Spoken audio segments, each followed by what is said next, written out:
escutando os sentimentos, a atitude de amar-nos como merecemos, de Vanderlei Oliveira, pelo espírito Hermance Dufour. Apresentação. Abre aspas.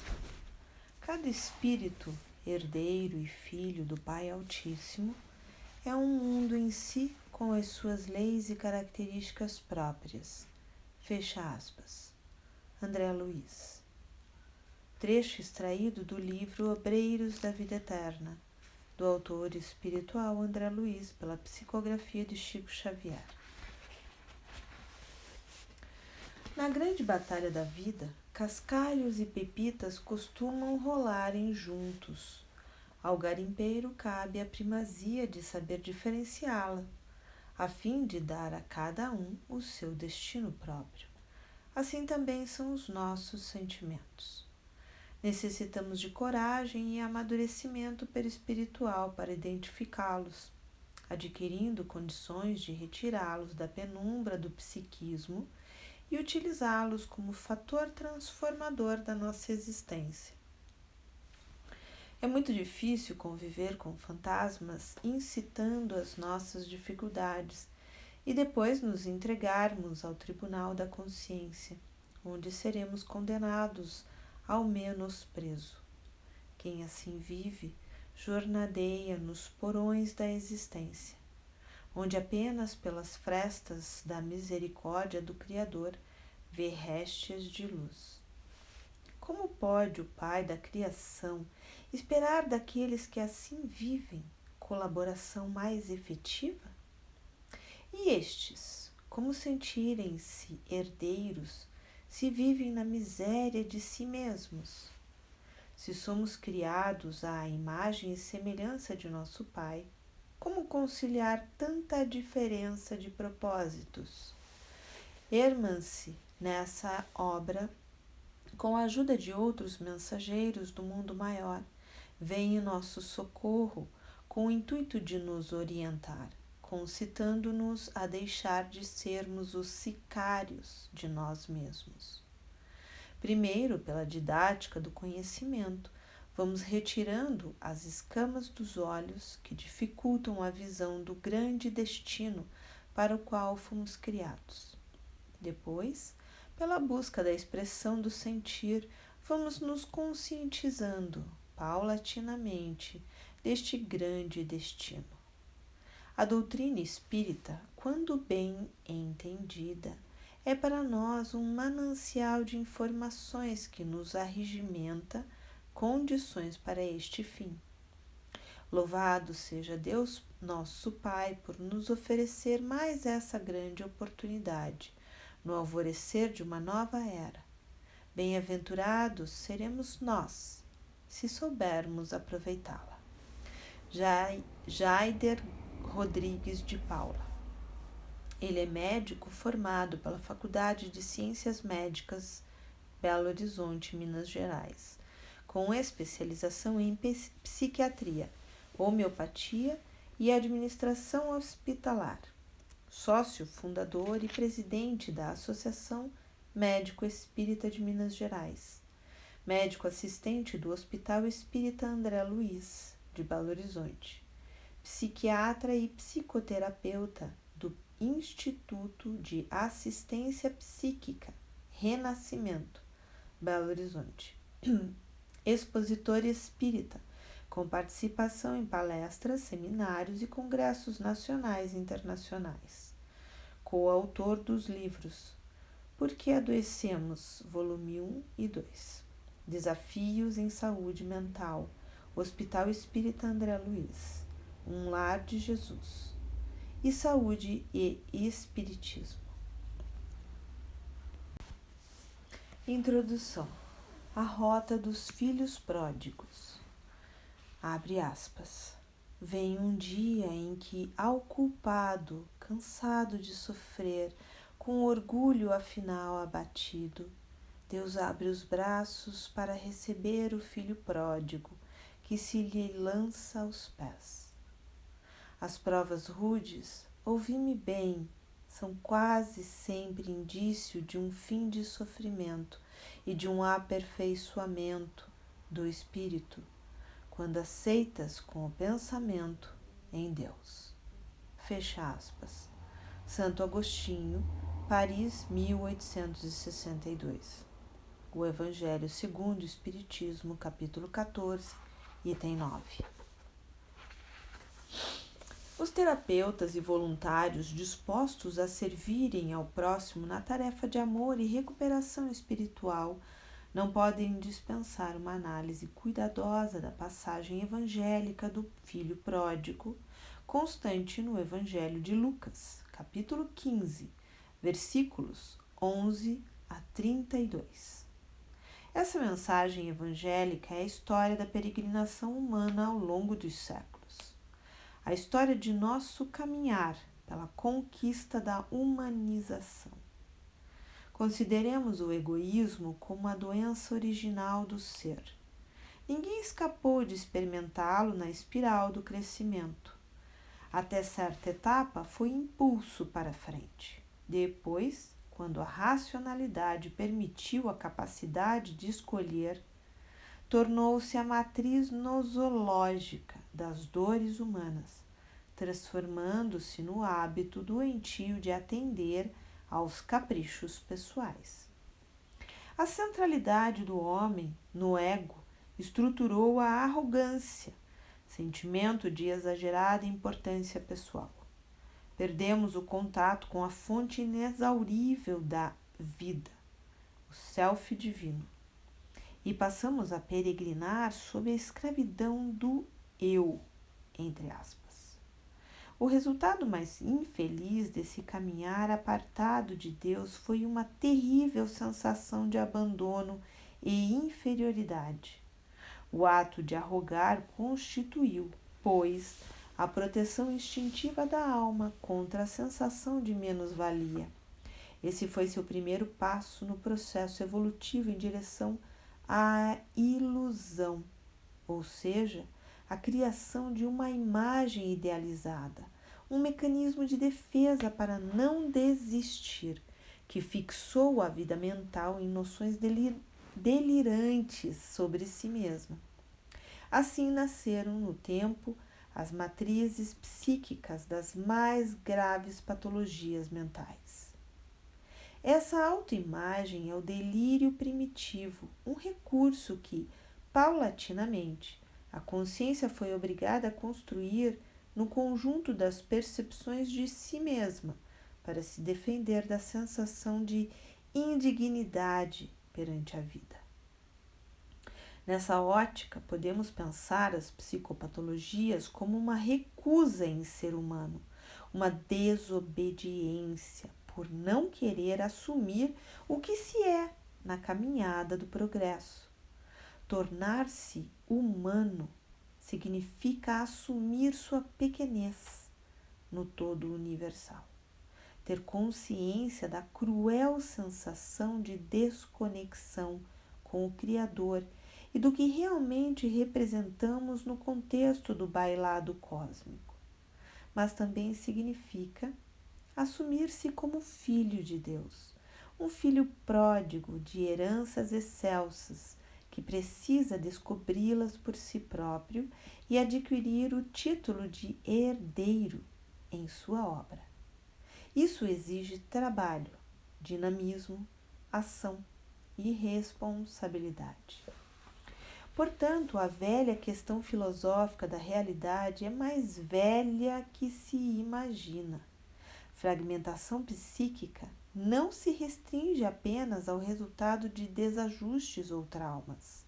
Existe um desajuste original, um gatilho milenar dos processos psíquicos do espírito, agravados pelas sistemáticas recusas em admitir a realidade íntima no peregrinar das reencarnações. Esse mecanismo defensivo primitivo foi trazido para a Terra por almas desobedientes, que o consolidaram em outros orbes.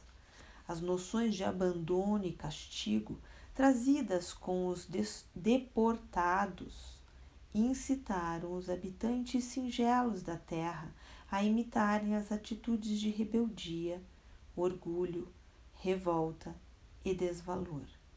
Analisar o adoecimento psíquico sem esse diagnóstico ontológico espiritual é desconsiderar a causa profunda das enfermidades sob a perspectiva sistêmica da evolução. Algumas patologias constitucionais endógenas encontram explicações ricas na compreensão das histórias longínquas da deportação. Isso não é uma hipótese tão distante quanto se imagina, porque os efeitos dessa história milenar são ativos e determinantes na atualidade em bilhões de criaturas atormentadas e enfermas.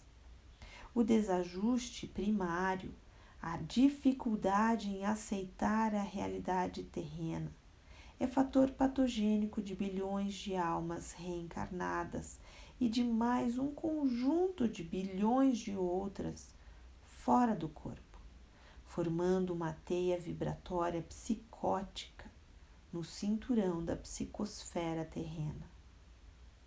A energia emanada da sensação coletiva de inferioridade é uma força epidêmica que puxa o homem para trás e dificulta o avanço dos que anseiam pela ascensão.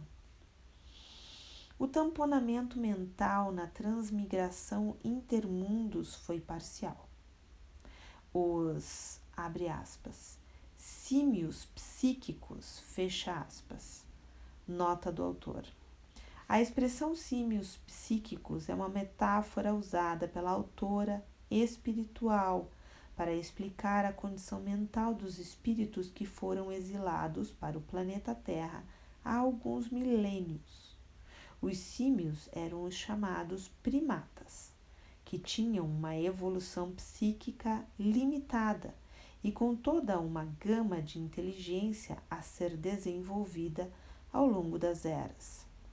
Os exilados, apesar de reencarnarem nesses corpos de primatas e ter poucos recursos para expressar sua inteligência, fora do corpo físico não perderam suas habilidades intelectuais, já desenvolvidas em outro planeta. Fim da nota. Voltando ao texto. O tamponamento mental na transmigração intermundos foi parcial. Os símios psíquicos, quando fora do corpo pelo sono físico, tinham noções claras do sucedido ascendendo o destrutivo pavio da inconformação ao regressarem à carne, dilatando a sensação de prisão, ódio e rebeldia. O ato de rebelar-se passou a ser uma constante nas comunidades que se formaram. Estamos falando de um tempo aproximado de 30 a 40 mil anos passados. Surgem, nesse contexto emocional e psicológico, entre 10 a 20 mil anos atrás, as primeiras manifestações de perfeccionismo, o anseio neurótico de resgate do perfeito dentro da concepção dos anjos decaídos. Um litígio que essas almas deportadas assumiram com Deus para provarem a grandeza que supunham possuir. Quando foi dinamizada essa distonia no comportamento? Na Terra? Fora dela? Ou teríamos também a hipótese de uma loucura apreendida? Que casos de patologia se enquadrariam no perfil psíquico dos que habitavam a Terra antes da vinda dos deportados? Que componentes nas doenças severas nos permitem analisá-las como rebeldia imitada ou rebeldia processual? Que natureza de obsessão envolve as patologias severas? Até onde e como a vivência do espírito errante influencia nesse contexto? Lançando o olhar para tão longe nas rotas de crescimento humano, fica mais permissível compreender a estreiteza dos conceitos de muitas correntes das ciências psíquicas que esboçam uma valorosa cartografia da mente, porém rudimentar, incompleta. Sem o estudo dos ascendentes espirituais, jamais teremos uma análise judiciosa das psicopatologias, principalmente dos casos raros e desafiantes que têm surgido na transição do planeta, cujo Código Internacional de Doenças, entre parênteses, CID, é insuficiente para classificá-los. Igualmente, é imperioso considerar a relação entre psicopatologia e erraticidade. Existem ignorados lances de dor e morte psicológica que são deflagrados em aglomerações subcrostais ou regiões abissais da Terra, onde transita uma semicivilização de almas, autênticos símios psíquicos. Em tempo algum tivemos mais que 1/5 de sua população geral em processo de reencarnação, como atualmente no orbe terreno. Reencarnar não é tão fácil quanto possa parecer. É oportunidade rara e disputada. Cada história individual requer inúmeros quesitos para ser disponibilizada. Laços afetivos, urgências das necessidades sociais, natureza das habilidades desenvolvidas pelo espírito, natureza dos compromissos com os seres das regiões da maldade. Os pontos de análise que pesam para a possibilidade de um espírito reencarnar são muito variados. Há corações que nesse trajeto de deportação, ou seja, nos últimos 40 mil anos, estiveram no corpo menos de 20 vezes. O que significa afirmar que reencarnam aproximadamente de 2 em 2 mil anos. Outros não reencarnam há mais de 10 mil anos. Portanto, como analisar doenças mentais graves sem considerar que estagiamos na vida dos espíritos pelo menos 2/3 do tempo da evolução, incluindo a emancipação pelos desdobramentos noturnos? Como ignorar a decisiva influência das experiências da erraticidade? Enquanto os homens, à luz do espiritismo, analisam a raiz de suas lutas íntimas, lançando o olhar para as vidas passadas, urge uma reflexão sobre a influência das experiências do espírito errante. Inúmeras almas já renascem adoecidas, isto é, com os componentes psíquicos enfermiços em efervescência, perdem o prazer de viver ou nunca o experimentam em decorrência da força dos laços que ainda mantêm com essas regiões infernais da erraticidade. Assevera o Livro dos Espíritos na questão 975, abre aspas. Para o espírito errante já não há véus. Ele se acha como tendo saído de um nevoeiro e vê o que o distancia da felicidade. Mas sofre então, porque compreende quanto foi culpado. Não tem mais ilusões. Vê as coisas na sua realidade. Na erraticidade, o espírito descortina de um lado todas as suas existências passadas, de outro, o futuro que lhe está prometido e percebe o que lhe falta para atingi-lo. É qual viajor que chega ao cume de uma montanha, vê o caminho que percorreu e o que lhe resta percorrer, a fim de chegar ao fim da sua jornada. Os profissionais da saúde mental e mesmo quantos sofrem o amargor do adoecimento psíquico necessitam aprofundar o conhecimento nessas desafiantes questões. Somente através de laboratórios de amor, nos serviços de intercâmbios socorristas, realizados distantes de preconceitos e convenções, poderá o médico ou o pesquisador espírita deflagrar um leque imenso de observações e informações para auxiliar a humanidade cansada e oprimida. Além dos reflexos que conduzem em si mesmos os doentes mentais, cujos quadros exibem componentes dessa natureza, ainda sofrem de simbioses intrigantes e desconhecidas até mesmo pelos mais experientes doutrinadores. A história da evolução da alma na humanidade é assunto de valor na erradicação dos mais variados problemas sociais. Já não basta mais uma análise superficial das lutas humanas. Imperioso que os corações mais comprometidos com a arte de amar, estando ou não sob a luz da ciência, lancem-se ao mistério da pesquisa fraterna e da investigação educativa, em atividades que transponham os limites institucionais do exercício mediúnico ou de terapias experimentais no intuito de rasgarem véus.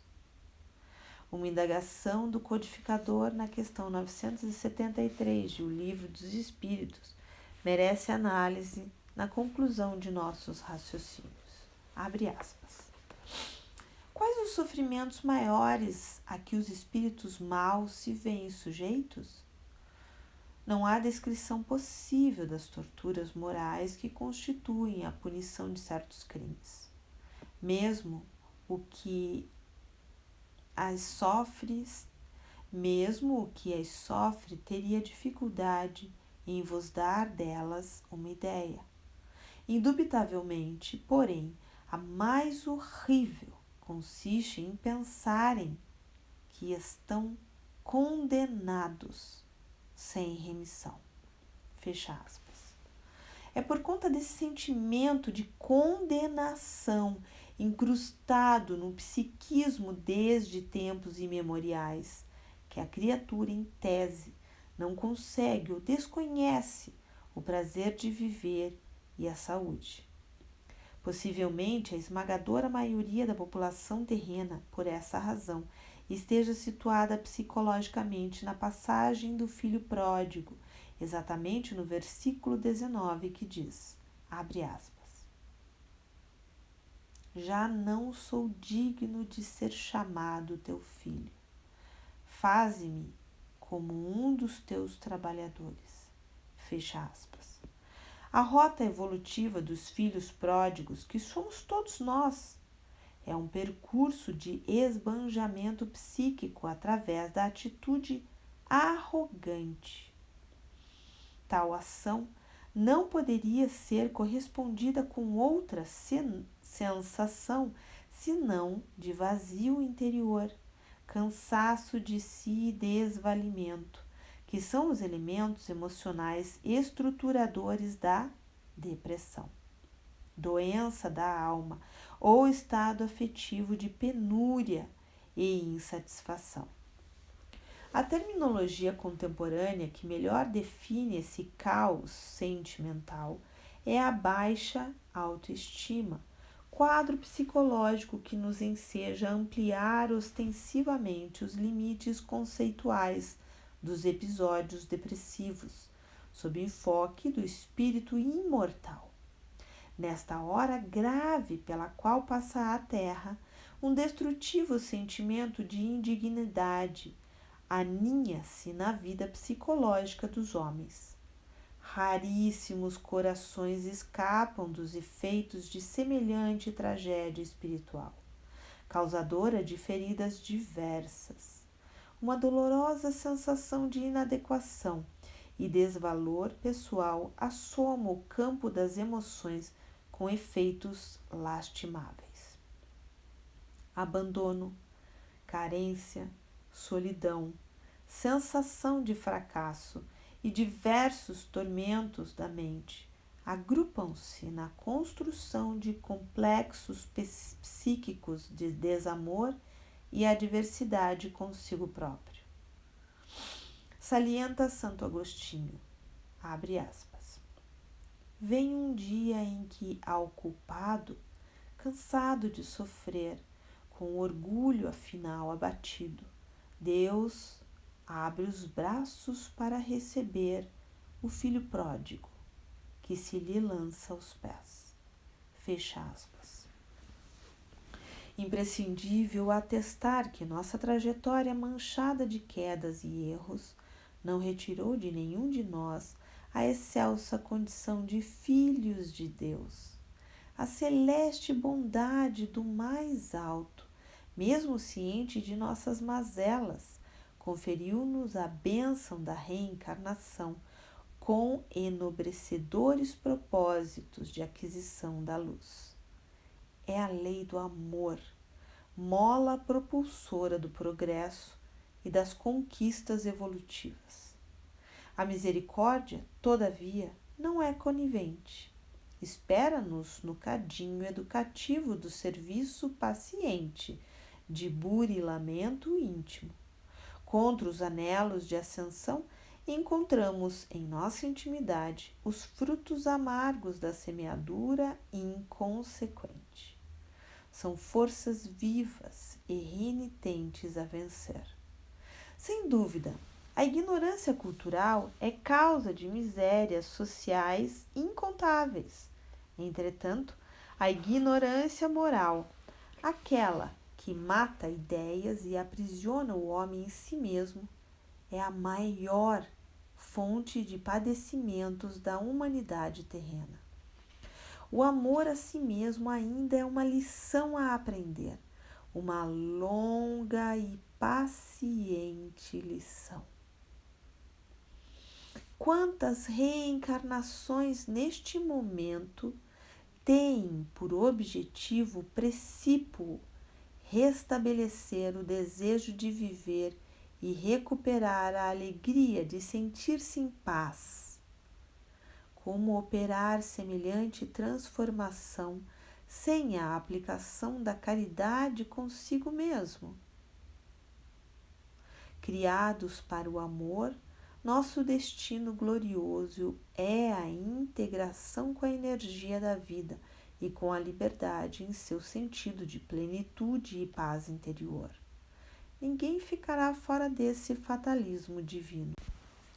Distantes do amor a si, ficaremos à mercê das provações sem recursos para sustentar na vida interior os valores latentes que nos conduzirão à missão individual estabelecida pelo Pai em nosso favor. O alto amor é base para uma vida em sintonia com a mensagem do Evangelho do Cristo. Sua proposta, aliás, é que nos amemos tanto quanto ao nosso próximo. Descobrir nosso valor pessoal na obra da criação é assumirmos-nos como somos. Sois deuses. Nota 2. João, capítulo 10, versículo 34. Sois deuses, eis a mensagem de inclusão e o convite para uma participação mais consciente e responsável no destino de cada um de nós. Inspirada em O Evangelho segundo o Espiritismo, Hermann Dufour garimpa pérolas de raro valor com as quais, abnegadamente, oferece-nos esta preciosa joia literária para a alma. Suas reflexões constituem o antídoto para a velha doença da qual buscamos nos desvencilhar: o egoísmo e suas múltiplas manifestações doentias. Felicita-nos avalizá-la sob a égide do Espírito Verdade, para que destine aos homens na terra uma mensagem de paz interior no resgate da nossa condição excelsa, de filhos pródigos e homens de bem. Calderaro, Hospital Esperança, março de 2005. Nota do autor.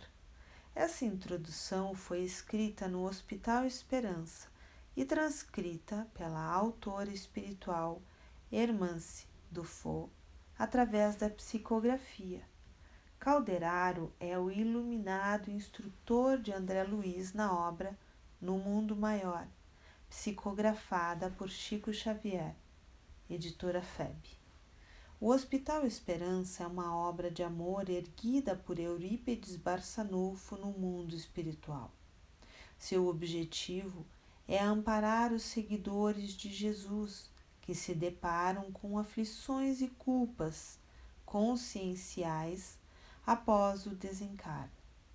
Informações mais detalhadas sobre o hospital podem ser encontradas no livro Lírios de Esperança, obra de autoria espiritual de Hermance Dufault e psicografia de Vanderlei Oliveira, editora Dufault.